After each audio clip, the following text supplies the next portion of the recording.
The next panel is going to be school district administrators. The participants of this panel, Dr. Carl Cohn, Superintendent of the Long Beach Unified School District. Alice Furry, Assistant Superintendent, Instructional Support Services, Sacramento County Office of Education. That's a familiar last name. Wife of Bill Furry. David Gordon, Superintendent, Elk Grove Unified School District. Barbara Mollison, Principal, Coleman Preparatory School in La Mesa, California. Nancy Ichinaga and Marjorie Thompson, who are principals of the Inglewood Unified School District. Welcome. Thank you.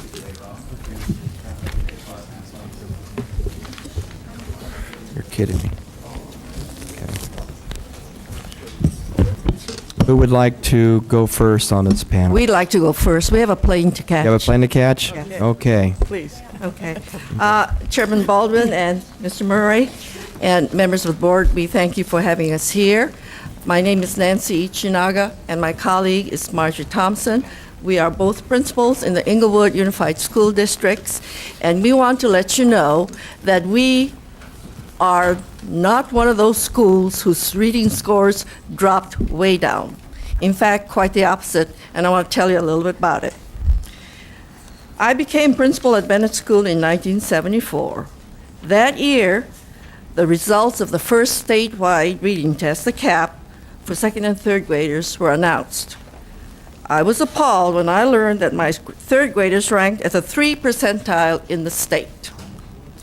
When reporting these dismal results to my teachers, I told them that statistically, 3 percentile meant that the overwhelming majority of our students were defective, or else it meant that our program was defective. Simply put, was it the kids' fault or was it the school's fault that the children were not learning to read? It didn't take long for my teachers to agree that the school had failed, that they really did want to teach their kids how to read. To make a long story short, we adopted 2 phonics programs. One was the Sullivan Program Readers, and the other the Distar programs. And we organized a school-wide team teaching program. We decided that when our kids reached the 50 percentile ranking in the state, we'd consider ourselves successful. Well, we did reach that. In 1978, our second graders scored beyond the 50 percentile. In 1979, our third graders scored at the 68 percentile. I'm proud to say we continued to improve while the rest of the state was going down. And in 1990, the last year of the CAP, our third graders scored at the 78th percentile in the composite reading, math, and language score. From the beginning, we knew that the Sullivan and the Distar programs were excellent phonics programs, and they did do the job of teaching our kids to read and spell by sounding out. We also knew that they lacked a strong literature component. So we went out looking for children's anthology of good literature. We found the Open Court Basic Readers. The Open Court Basic Readers became the literature component of our reading program. We later learned that Open Court also had a phonics program, so we tried it, we liked it, and then we switched from Sullivan to Open Court. We've been using the Open Court program ever since. We liked the Open Court because it was a fully integrated phonics, spelling and writing, language development, and it had all these, and literature components. It had all these components. I want to let you know that our efforts to provide our children with the best instructional programs have not been without problems. In 1987, when the pressure was on to have all California schools de-emphasize phonics and in favor of what's been called a literature-based or whole language instruction. When the state adopted new reading texts that year, the Open Court program at the primary level was not on the approved list. Together with other interested parties, our staff and our parents bombarded the State Board of Education with letters and petitions to reconsider the recommendations of its adoption committee. The state relented and we were able to continue our program using state funds. The same thing happened in our district. The District Adoption Committee also rejected the open court program. When Mrs. Thompson and I protested, the then Assistant Superintendent of Educational Services, who knew us well, allowed us to bypass district adoption. Our schools, many parents have visited our schools, and they have asked their administration to let them try our program, which is open court. Many have been denied this opportunity because district, county, and state curriculum experts have stood in their way. Until people who are in these powerful positions change or are changed, most California schools will stay on the whole language track. I may be wrong on this now after hearing all what I've heard. Mr. Murray and others, you will be happy to know that that is not the case in Inglewood. We have a new superintendent who has the courage to be politically incorrect when the learning of children is at stake. He called the principals of those schools whose first graders were not learning to read and told them that if this pattern of failure did not change by the end of next school year, they stood to lose their jobs. All 6 or 7 of those schools have decided to do what Mrs. Thompson and I have been doing for more than 10 years. Their teachers will be using the open court program to teach their kindergartners, their first graders, and their second graders to read next year. I think I've answered some of your questions that you've asked others. Why is it taking so long? It shouldn't take so long. Thank you. Are there any questions for Can I say a few more things since I'm here? Sure. You want to know what legislation could do to help the process. Number one, Mr. Murray has already partially done this. I think the class size should be reduced in the primary grades for all schools, not only those schools not doing well. Because if you only did it for schools not doing well, we will be penalized. So I think all first grade classes, all class size should be reduced. Number two, I really do believe that things can change immediately. I think that we need educational leaders to say, this is the way we're going to do it. We don't need to look for answers. The answers are already there. There are schools that have tried, that have successful programs. Look at them. And maybe you can replicate some of them. And I think that if you're thinking of legislation, the other thing you could do is you could lengthen the school year or fund summer session and intersession programs so that the kids don't spend long months not being taught. So those are some suggestions that I give to you. Now, Mr. Firestone? I can't tell you the emotion with which I hear what you just said. I have 9 grandchildren. May I send them to Inglewood, please? sure. Mr. Murray has been to our school, so he knows. At all the questions. I'm Marjorie Thompson, and I'm principal of Kelso School in Inglewood. It's a very overcrowded, multi-track school. And I'm responding to an LA Times article that appeared about the Houston study in Saturday's edition. It was entitled, "Phonics is the best aid for reading," and I certainly agree wholeheartedly. Hugh Bennett and Kelso were mentioned in this article. But I don't want you to think that the Open Court Language Program is a phonics program and that assume Kelso and Hugh Bennett are concentrating only on phonics at the first grade and having good results. The best idea that educational theorists ever came up with was teaching language arts in an integrated way. Phonics, spelling, reading, comprehension, grammar, writing, and literature should not be taught as separate subjects. The only flaw in the integrated language arts approach was leaving out a critical component, phonics. Phonics should not be treated as the main or exclusive focus of a reading program. Such a program will become sterile and restrictive And if the pendulum swings and the teaching of phonics becomes mandated in California, there will be an inevitable backlash if the reading programs become one-dimensional. And I stress this because when I became principal at Kelso 21 years ago, we had such a program. The children did learn to read, but they did not have the ability to think critically and to communicate orally and in writing. And these skills did not compare with our children now. With an integrated approach, learning and test scores, particularly at the upper grades, have improved. And this has occurred despite the decline in the socioeconomic status of our school population and an influx of non-English speaking children.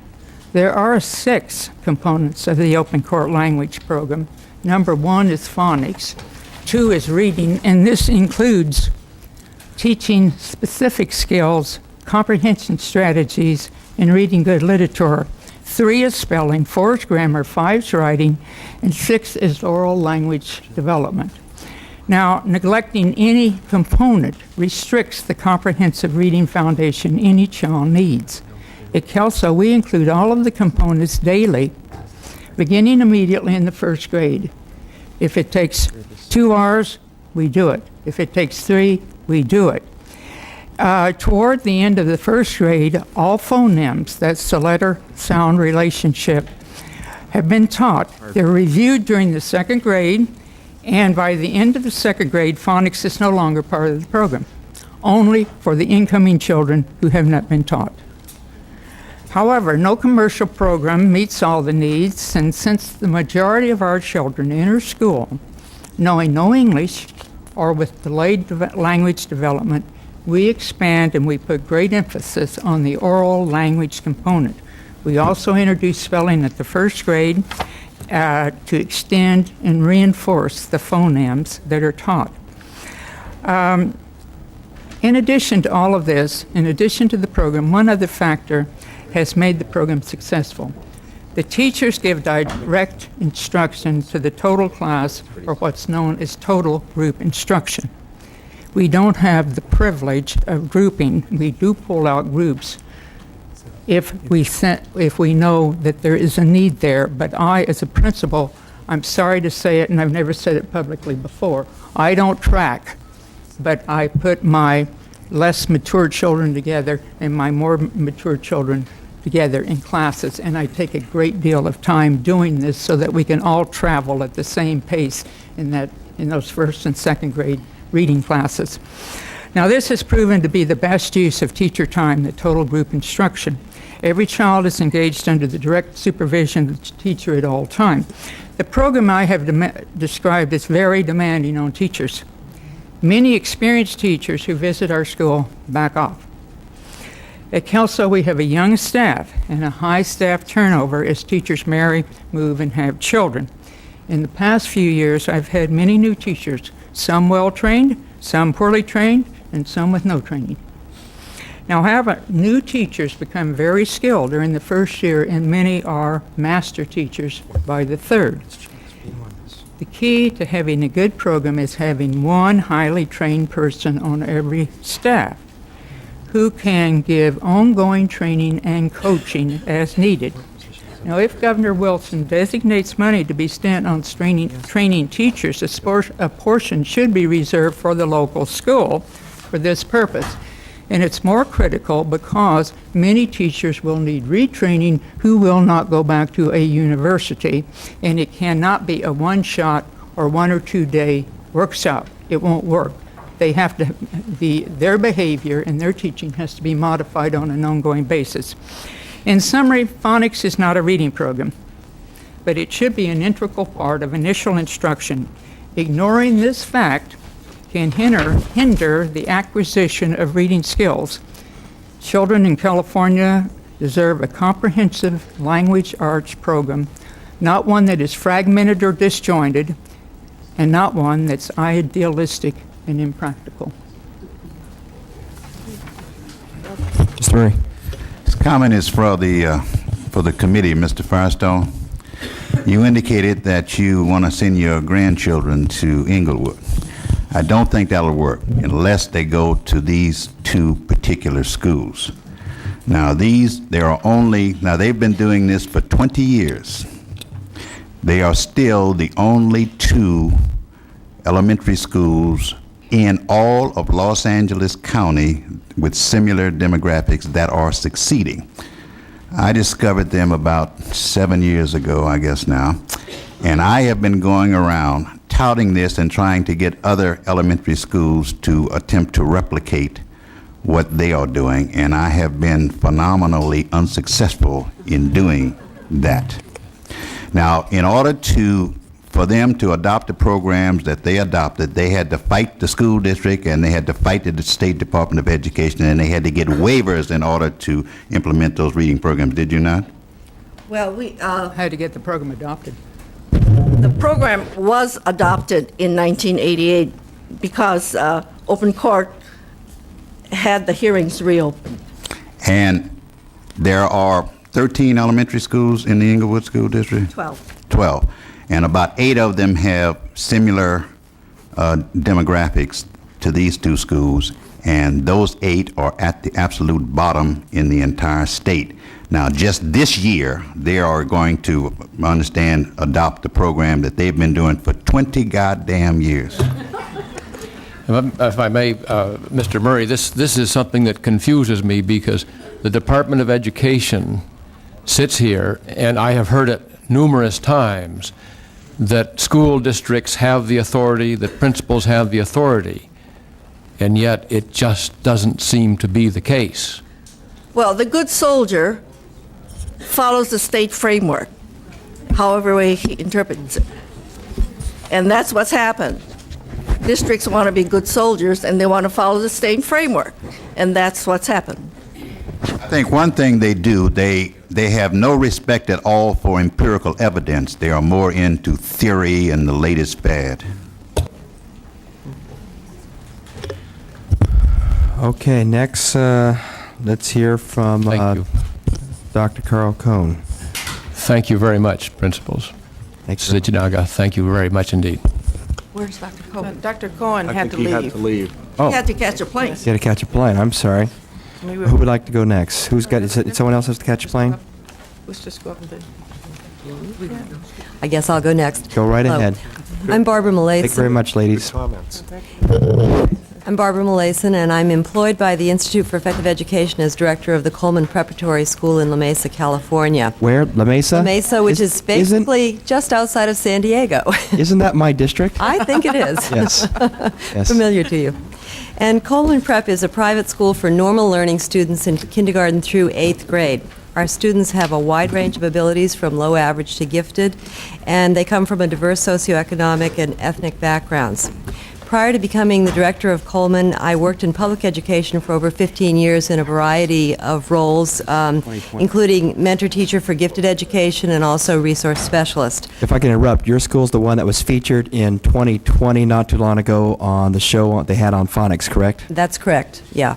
It was featuring or doing, providing information on direct instruction in particular, which is a very strong method of teaching and including systematic explicit phonics in the reading programs. And I'll be touching on that and discussing what we're doing in our reading program at Coleman. So in addition to working with students in both the gifted areas and as a resource specialist, I've also taught and consulted with both regular and special education students and teachers, and have trained teachers in a number of school districts throughout California in the effective implementation of direct instruction programs, particularly in the area of reading. My purpose in speaking to you today is to provide you with information about the reading curriculum and the teaching methods which we've been using in both the special education programs at the Institute for Effective Education for approximately 15 years and in our regular ed programs at Coleman Prep over the last 2 years with some pretty phenomenal results. Without exception, every student at Coleman Prep is reading by the end of kindergarten. We have no failures. Our lowest performing kindergartner reads at approximately an end of first grade level, and we have about a third of our kindergartners who are reading at a beginning third grade level by the time they finish kindergarten. Now, you might ask, well, were these all really smart kids who came to kindergarten reading? And the answer is no, they were all non-readers when they started in our kindergarten program. Students who entered Coleman Prep this year as first graders with no reading skills also made a minimum of 1 to 2 or more years growth in their reading skills. And again, we had no students who failed to learn to read. The median scores on the Wessler Individual Achievement Test for all Coleman Prep kindergartners, first and second graders in both reading and spelling is in the 88th percentile. 17% scored in the 99th percentile or higher, 49% in the 90th percentile or higher, and fully 69% of Coleman Prep kindergarten through second grade students scored in the top quartile. There's really no magic in how we achieve these results. They occurred because at Coleman Prep we're committed to using only empirically based teaching methods and materials that have strong learner verification data. In other words, we only use methods and materials that have been extensively tested with real students in real classrooms and found to be the most efficient and effective that are available. So based on this commitment to using empirically based materials, we chose the Reading Mastery Program as our reading program. It's a strategy-based direct instruction program which emphasizes systematic explicit phonics during the first 2 years of instruction and includes directly teaching all of those components that have been emphasized as so critical today, developing phonemic awareness, letter sounds, and developing the automatic word recognition at a very high level of fluency. This highly effective program is the result of really a 3-part learner verification process. First, the theory upon which it's based direct instruction is learner verified. Secondly, the reading curriculum, Reading Mastery, which was developed based on that theory, was extensively tested and revised before it was ever published to ensure that its effectiveness. And third, in the more than 20 years since the program was first published and implemented, it has continued to be tested and learner verified in a number of studies and found to be highly effective.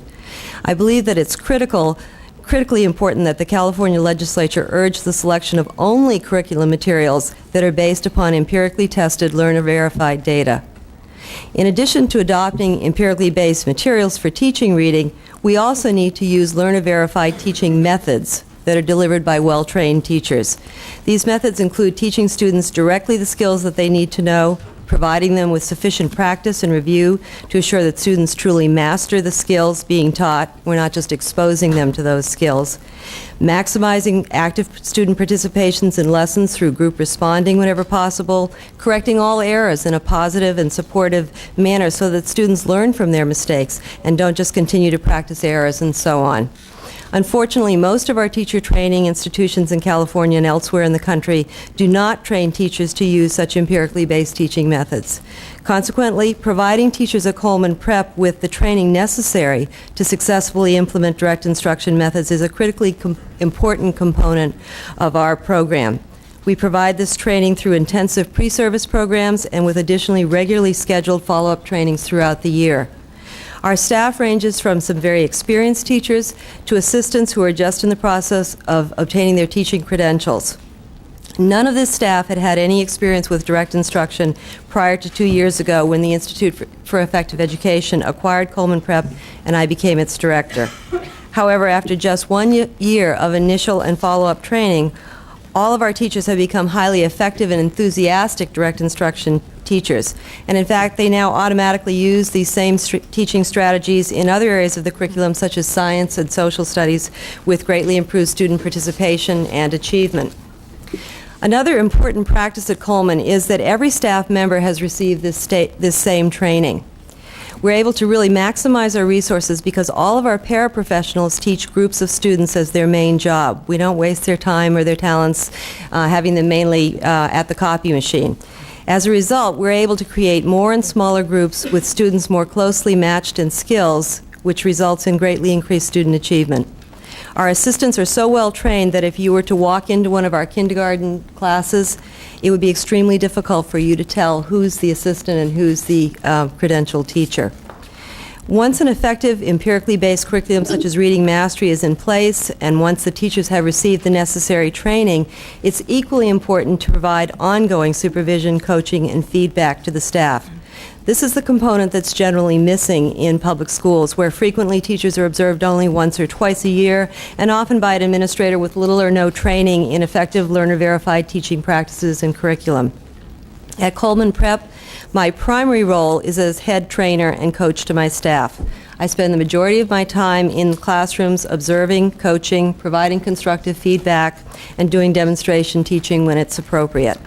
In addition to the frequency of my observations, another main difference in the supervision model which we use at Coleman Prep lies in its underlying purpose. My main goal in observing my staff is not to be judgmental, but rather to support and help them to continually improve their teaching skills, and as a result, the achievement of their students. My staff and I together view teaching errors as problems to be solved rather than as negative evaluations. And so it's a very positive working together to continually get better at what we're doing. Having someone assigned to a school whose primary role is that of supervisor and coach, I think is a critical component to the implementation of an effective reading program. And I would strongly urge that sufficient monies be allocated for this purpose by state and local funding sources. In summary, I'd like to emphasize that while Coleman Preparatory School is a private school, we nevertheless have students representing a broad range of ability, socioeconomic status, and ethnic background. Many of our students receive scholarship aid. A number of them could be classified as attention deficit disorder. Some would undoubtedly qualify for special education services in the public schools. And yet, all of these students are learning to read without exception. The tuition at Coleman Prep is $4,995, which is approximately the same amount of money that public school districts receive in ADA. Quality education is not about needing more and more money. It's about how those monies are spent. If the money is allocated to purchase empirically based, learner-verified reading programs such as Reading Mastery, which emphasizes instruction in systematic explicit phonics, if sufficient money is allocated to provide the necessary teacher training, and if money is allocated to provide experienced on-site staff who can offer ongoing supervision and feedback so that teachers can continually improve their skills, then all of our students will learn to read, and they'll learn to read with a high level of accuracy, fluency, and comprehension. Thank you. Thank you, Doctor. I toured your school, and I was so impressed. Everything was so orderly. Kids weren't roaming around freely like many public school classrooms they do, because that's part of a theory that that's how we make them creative or something like this. They raised their hand, asked questions. The desks were in rows. There was homework. It was just incredible. It was like going to a public school maybe in 1955 when our public schools were performing very, very well. And I was especially impressed that you have a lot of special ed kids that have been contracted out by some of the public school systems in the area, right? Well, we do have special ed students we have actually, the Institute for Effective Education has 4 sites. We have 3 special ed sites, and then we have 1 regular education site. Coleman Prep is our regular education site. So we do not have special ed students who are contracted to Coleman, although we do have students whose parents pay to have their kids go there who might have a classification of some sort of special need if they were in the public schools. But and these students are performing they're all as their peers in the public school system? They're all performing at least at grade level and in many cases above. And I think, in kind of reference to what you were saying about the structure and the order of the classrooms, that comes because our teachers very, very carefully teach the students what they need to know in order to be successful learners. So they teach them the organizational skills and the study skills and the procedures that will allow them to be successful, and then catch them doing the right thing. Our main way of reinforcing behavior is to teach them what to do and give them a lot of praise and reinforcement for doing it the right way. So you'll see learners who love what they're doing. I mean, they can read, they can do math, they're incredibly proud of it, and so it's a very positive environment. Well, that's fantastic. Okay. We have some questions, I guess. Mr. Murray. Do you begin reading instruction in kindergarten? Yes, we do. Do you have a teaching credential? Do I have? Yes. Yes, I do. Then you went to a school of education. That's correct. Did you not learn in that school of education in your child development classes that you cannot teach young children to read? Well, I might have been told that or possibly read that, but my experience in watching what we're achieving at Coleman tells me that's absolutely not true. So you're not practicing what you learned in your school of education? That was a long time ago, and I'm not really even sure what I learned back there, but certainly based on our evidence, Fortunately, they you can learn forgot, to read. right? That's Fortunately, right. you forgot. Absolutely. No, it bothers me. I get and I can look and see the results, those two schools in Inglewood and some other private schools when they begin instruction at like 3 years old. And I go around advocating beginning reading instruction in kindergarten, and I come back and they said, well, you don't know anything about child development. Child development says you cannot, these children aren't too young and they're not ready to learn how to read. So as a result, they don't. But those people who did not have the advantage of that kind of education or conveniently forgot it, didn't know that, and they go ahead and teach the children how to read. And I guess, again, it's what I was emphasizing, is look at the research, look at the data that proves what's effective and what is not. And all of these programs have solid, long-term research behind them that prove that they're highly, highly effective. And our kids, as I said, love coming to school. I have a number of parents who tell me that on Saturday mornings the kids are really upset because they can't come to school on Saturday. To me, that says that it's developmentally appropriate.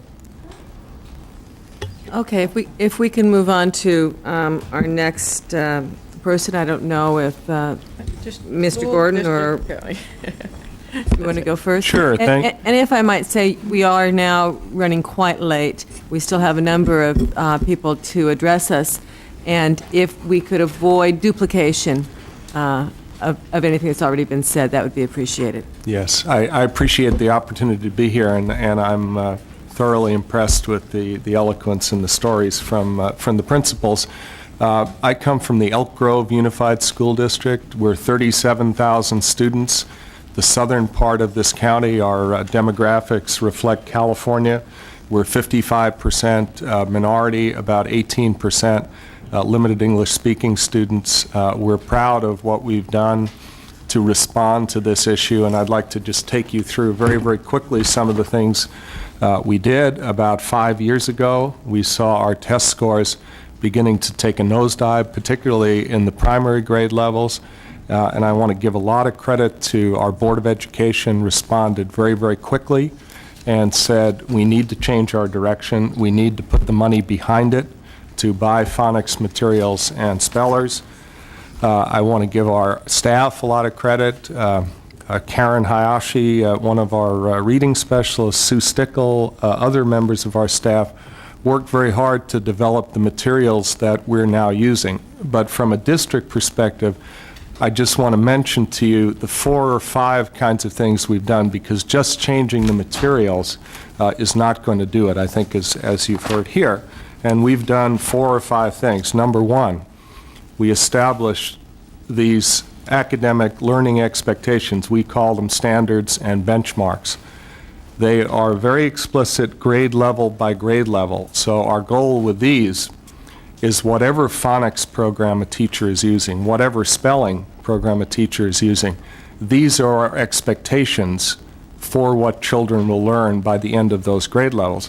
A second thing we do is we send this brochure home to every parent in the district. And as you'll see, there's a letter in here that says, please help us monitor how your child is doing. Help us by reading to your child, because I can't overstate the value of the support from the home, and we do everything we can to do that. I would go personally to homes.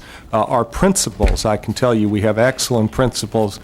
Call parents, and your other witness here mentioned the Catch You Reading. We have principals who have a program where they randomly call to see if parents are reading with their children, and if they find them reading, they get a reward the next day. So whatever you can do to get parents involved, but in short, these we believe anchor our program.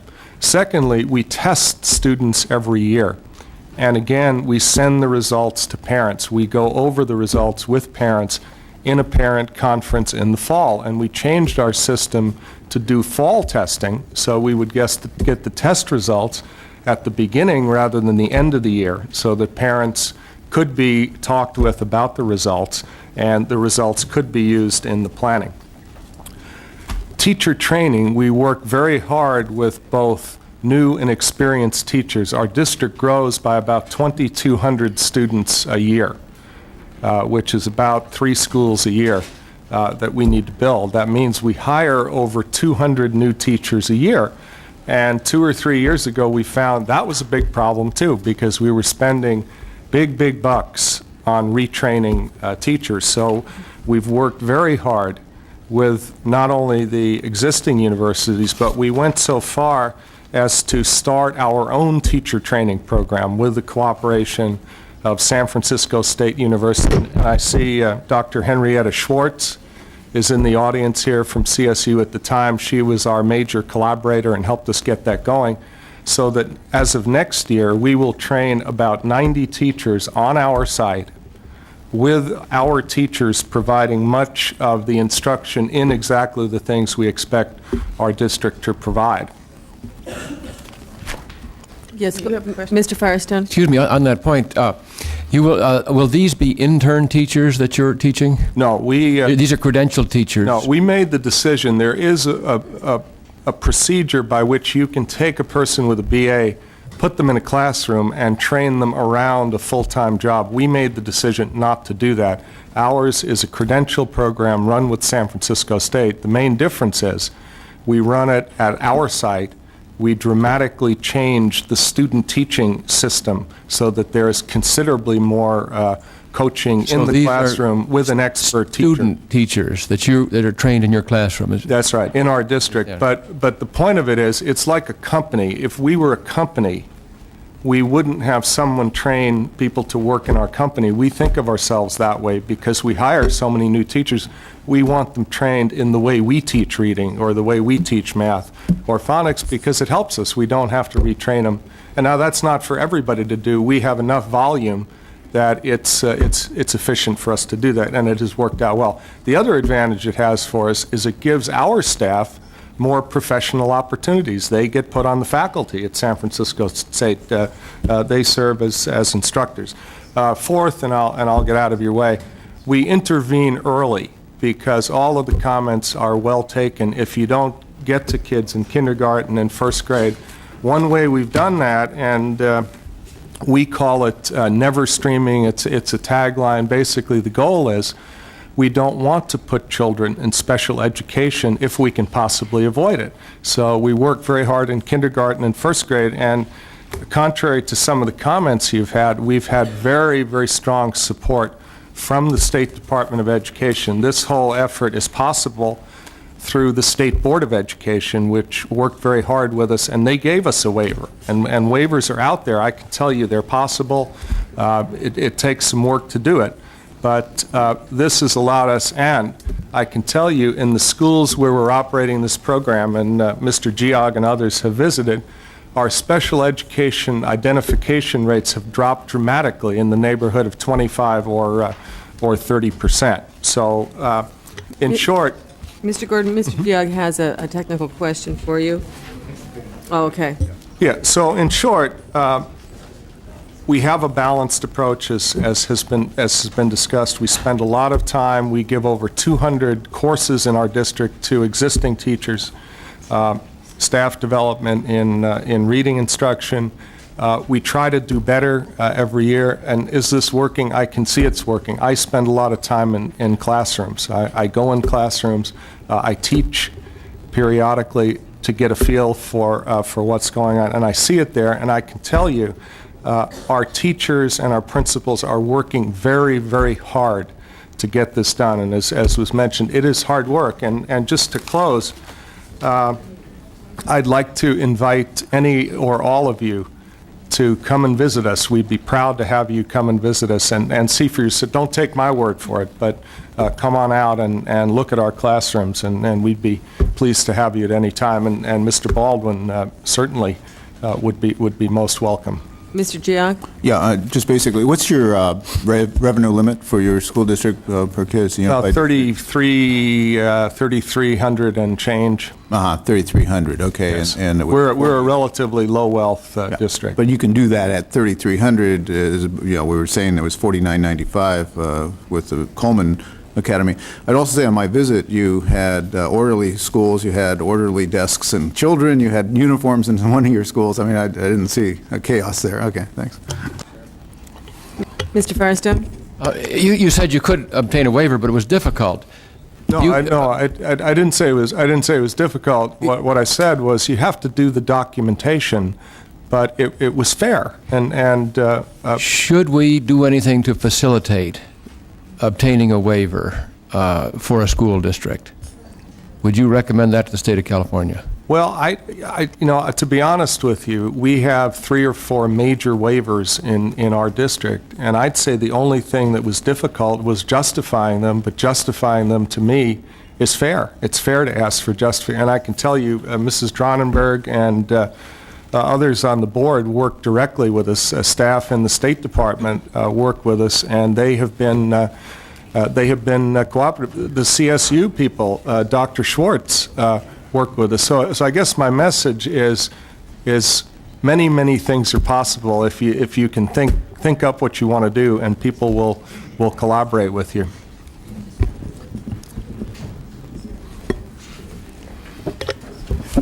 Ms. Furry, thank you very much. Sorry I had to leave for a few minutes. Ms. Furry. Mr. Baldwin, we're very pleased to be here, and I'll take a little different tack. Since I represent a county office of education, one of its major responsibilities is to provide instructional support to districts and also serve as an intermediate agency with the State Department of Education. So I'd like to answer the question from our perspective, what is influencing educators right now in regard to this reading, the importance of changing our plan for reading instruction. I'd like to begin with the Reading Task Force. Just as a quick little scenario, we have in our county superintendents that do attend monthly meetings with our superintendent, and we've done a great deal in working with curriculum directors. And I'd like to suggest that probably the Reading Task Force report is doing its good work. I would say back in August and September, right when it came out, the immediate response of curriculum leaders, teachers, and administrators was, we've done that in terms of understanding what should be included in a reading instructional program. However, by October and November, the statement was more, we think we've done that, as they began to be more influenced by reports such as what the public agenda people have been announcing on what parents are saying, what the business community is saying, what school administrators and teachers are saying. Secondly, based on the Reading Task Force report, we became very familiarized with the volumes of research. And once people were exposed to the research, particularly your superintendents and your curriculum directors, I would say by December, it was a statement, we need to do that. And so they were very, very responsive to what was being said in the recommendations of the Reading Task Force. In our county, the superintendents engaged the county office to form a K2 committee, a grade 3 committee, putting it together as the Teachers of Reading Project. And the basic mission was to engage the teachers in the study of the research on reading. And the second piece was to propose a framework for what professional development should look like, given that teachers are in need to know what to teach and be able to teach.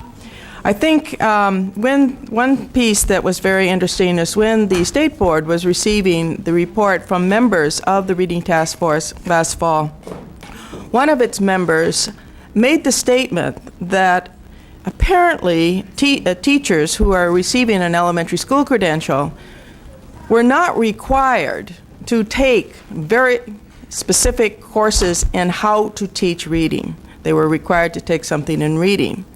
For many of us back in our day, it was called Kitty Lit, and it was very enjoyable, but it was not a how to teach course. Given that fact, and given that discussion with the superintendents, it became very clear that it was very important that we build consensus with our teachers as to what it is we need to do. I would just like to say this report will be going from our committee to our superintendents on this Friday. And this is a framework of what we believe as teachers and curriculum and instructional leaders on what it looks like to provide a professional development program. And it is based on the recommendations of the Reading Task Force. All of the domains are coordinated very, very closely with the task force report. And right in the very first domain, which is recommendation 1, the organization and implementation of a comprehensive and balanced reading program based on research findings. The first one, the first big bullet, is explicit and systematic skills instruction. Secondly, I think it's important to note that the leadership is an issue, and it's very important, but it is happening locally. One of our superintendents, I guess I will name him since he's not present, Ray Tollefson, superintendent of San Juan Unified School District, announced to his colleagues that in January his board had approved $350,000 out of their general fund to purchase a particular program that I don't know if I need to name it, but it's one that has already been mentioned here today, in order to engage themselves in implementing AB 170, where it's explicit spelling curriculum and giving all K-3 teachers the means to have the instructional materials. And if I were to comment from the teacher's perspective from this task force that we formed, what teachers want, number one, is instructional materials, access to instructional materials in their classrooms. The next issue, though, is professional development. I know something about, at least over the last 10 years, and I will say that most of our school districts take professional development very seriously. They see it as a major part of their work. New departments are being formed. One of our largest school districts in our county has set up a whole new department called Literacy for staff development, in which they have already this year impacted over 2,500 teachers on topics of early literacy. Of course, Elk Grove has already been mentioned, but they have a very developed program, Saturday seminars, in which they've reached already over 350 teachers. They have a reading cadre in which they have teachers meeting regularly for, not just an hour or two, but 8-hour chunks. We have at the Sacramento County office partnerships with a number of players, and I do need to alert you to the fact that, given you have mentioned the California subject matter projects, those projects are led by regional directors. They do have state directors, but you have to almost assess their impact on their schools in their regions one by one. Our literature, now I think being referred to as the Reading and Literature Project in the Sacramento region, is very much focused on the detail that already has come forward as to what professional development needs to be via the Reading Task Force report. We have conducted jointly with them early literacy training for grades 1 and 2 teachers, 16 hours to date, 130 teachers. Teachers are coming in hordes between the hours of 4 and 8. This is on, right after school. They are coming. They want us. We have repeated sessions. They're coming to, the third grade teachers are coming to specific trainings on supporting the struggling reader. It's very apparent that they know they need to know more on how to instruct these students. Reciprocal teaching is another one. So the point I'm making here is that the importance of professional development is there. It is being something that our school districts are endorsing, and it needs to be now set into the context what is needed. If I were to think about looking at the impact of what this body could do on professional development, let me pick that one first of all. Both the State Department, county offices, school districts need to be held accountable to all professional development programs that are state funded. There are many now. Since 1985, since the report that was done by the Assembly on the importance of staff development being done, we have many, many opportunities. Teachers in our region, we are a 10-county region, when we began our studies and evaluation studies on the impact of SB 1882, which is the California Professional Development Consortium, we found that 57% on a regular basis every year were going out of their districts for staff development. So there's a great sharing of resources. But the importance here is that districts know, their boards know, their superintendents know, their district staff and their school administrators know that teachers are going to programs that are following the latest directives. When you have this program advisory, the next piece that's really very, very important, and we're very pleased that it's moving in the direction it is, really establishes what we need to do with our K-3 teachers. And if we could see that that type of advisory would be linked and programs that are funded by the state be held accountable, I think that will go in a great direction immediately this summer in changing the content of professional development. The AB 3075, I think the next biggie is to what extent the CTC, your bill that you mentioned earlier, in setting standards for schools of education. Our teachers are very fond of their professors in their schools of education. And I almost could say that it all depends who they studied under as to how they teach reading. So I think the investment in higher education, we believe in higher education. Teachers who are already in the field do not go back regularly to the university. So for those that are already really in the system, they have to have other avenues. But for your new teachers or the most recent teachers that have left, what we call our induction teachers, the relationship is strong, it needs to be built, and CTC, by setting those standards for those schools, will make the difference. Thirdly, the issue about endorsing the governor's and the department's funding proposal. We really think, because it puts as the highest priority instructional materials, since teachers want them, and frankly, for the mission of the K-3 programs with the systematic explicit skills instruction, we know that there are a number of them, perhaps maybe even as many as 6, that will really help our schools in delivering the instruction without having the pre-service type of training that our new teachers would come with, given they were required to take courses and take exams. So instructional material is certainly a high priority. This CTC, to us, would be second. Third is professional development. I think if we just tightly link that, it's really to what extent it needs a lot more money. School districts need the money.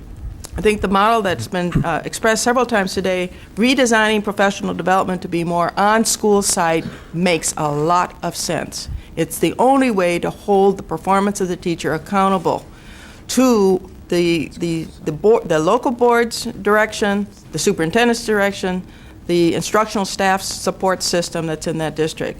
So even we, as a county office that pride ourselves in spending, I can't tell you how many events we do in support. We probably do at least 45. We've served probably over 6,000 teachers just this year. But we have no way to hold anybody accountable. We have no way to assure that there's a relationship between what the teacher does in the classroom and how it impacts the children.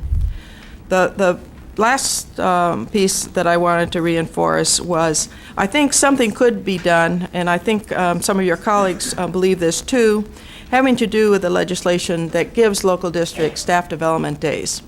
It seems to me that reading is not just a K-3 issue. It is a K-12 issue.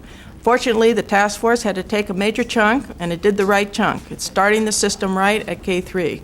But we really need to have another task force looking at the middle, the upper elementary, the middle, and the high school. High school directors of curriculum, at least, that I've talked to, want to hear about the research, want to hear what the K-3 teachers are doing, because they know they have the very type of student that is a non-reader in their programs, and they don't have the people to really do the training or bring real classroom teachers into their high school departments. It's a very, very sensitive issue, and they need guidance on it. So I guess I will close with saying thank you very much for giving us this opportunity. Ms. Furry, sounds like Sacramento County's moving in the right direction. I do have a question. I've had about 3 phone calls from teachers who teach in the Sacramento district over the last year who were teaching phonics but receiving pressure to not teach phonics, Yes. and they were doing it on the sly. One was featured in Yeah. 2020, the same one that featured your school. Yes. Where are they receiving this pressure? From the school board, from the principal, from... Well, I can't speak for a district, but it is a local, pretty much a local thing. yes. hopefully that will be changing. Well, I think that's one of the reasons why the superintendent has asked us to have only teachers come and work on building some consensus around the research. But it is a difficult task for teachers. Many of them have claimed they have never, ever been required to read research. Why do they need to read this? Right. To what extent is this research propaganda? Because just like statistics, you can pick any piece of research to support your position. This is why the new program advisory is so critical to us. It will make an impact as long as there's a lot of other reinforcements to say that this is legitimate, this is something we have to do, and if the universities, CTC, and all these other players come together, and I don't think it's a framework issue. While it's terrible that we have to wait so long, but as long as those instructional materials are on board through the Instructional Materials Fund by October, we'll have change this next year. But some superintendents, like Ray Tollison, went ahead and did it, and it's there, and they're moving. Great. Well, thank you very much.